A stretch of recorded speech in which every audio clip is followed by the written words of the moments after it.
Today's beer is a stout. Yes! I'm really getting into my stouts now.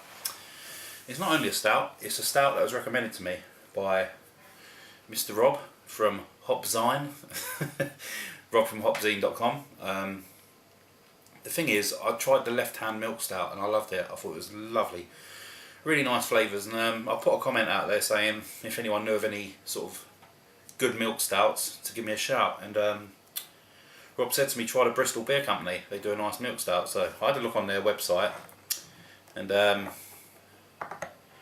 can't remember, I think you had to buy a case or something like that before you could get them, and I weren't prepared to, you know, to do that. So luckily enough, was it My Brewery? Yeah, mybrewerytap.com. And no, sorry, my mistake. beersofeurope.com have quite an extensive range of the Bristol Beer Company, and luckily enough I managed to pick up a bottle, and there it is. Milk stout from the Bristol Beer Company.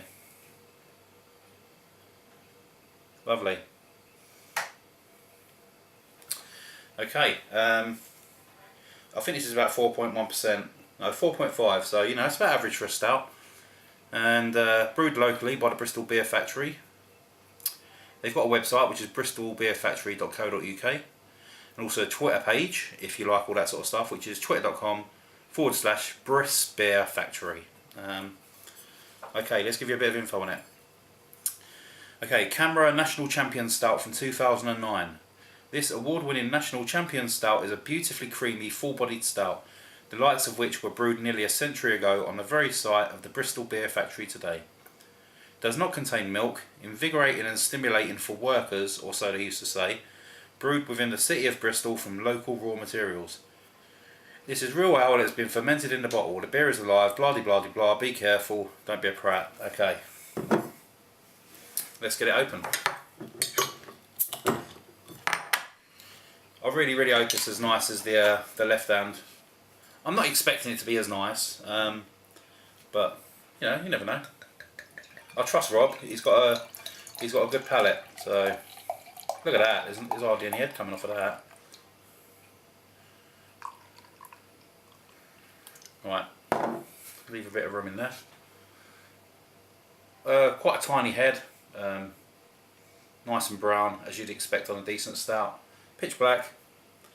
Is there a tiny bit of red coming through there? No, that's pitch black, that is. Lovely. Right then, let's get a nose on it. Right, sort of windy about a bit, can't really get anything. Yeah, okay, it's coming through. You're getting typical sort of roasting notes. They're not very powerful. Getting a nice bit of sweetness as well.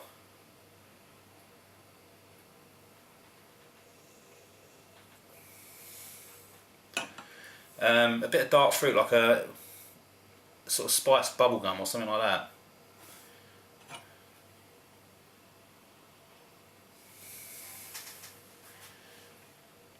Yeah, the flavours, I mean the smells aren't that powerful, but you know, that doesn't really mean anything nowadays. I mean, I've had beers where I've smelt them and they, you know, hardly any smell. Cheers, by the way. And I've tasted them and they've just exploded. So anyway, let's see where we go.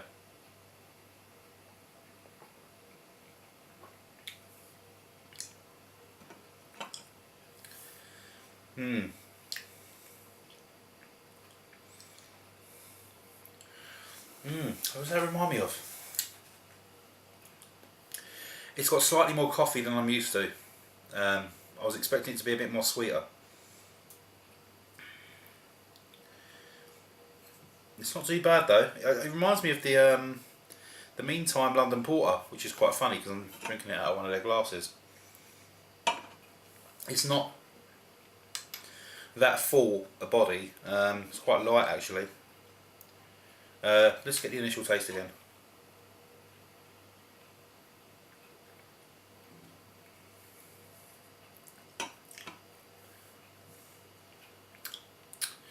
Yeah, it's quite a strong roasting on that.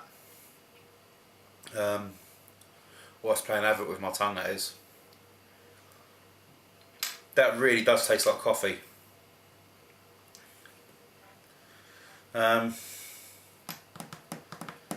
Right, okay. If you're into your stouts with your roasting, you like your coffee flavours, this is going to be a good one for you.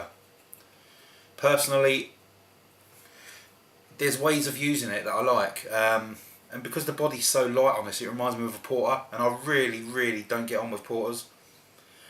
If you're going to use a roasting note in a beer, I like it when it's a bit thicker, or it's it's got a bit of variation, like maybe some dark fruit or some nice sweetness. But I'm not getting a lot of sweetness from that. I'm just getting a hell of a lot of coffee.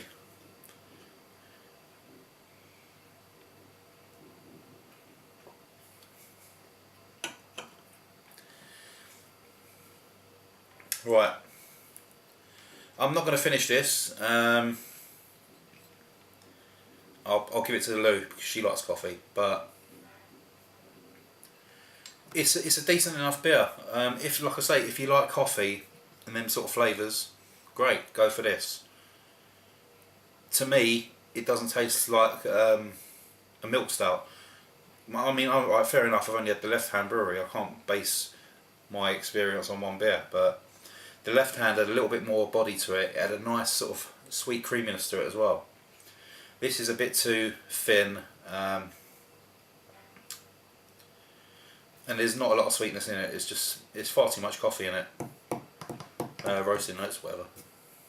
Not happy with that. Rob, I'm coming for you. But anyway, no, seriously, if you like them sort of notes, it's a decent enough stout for people who like, that sort of style.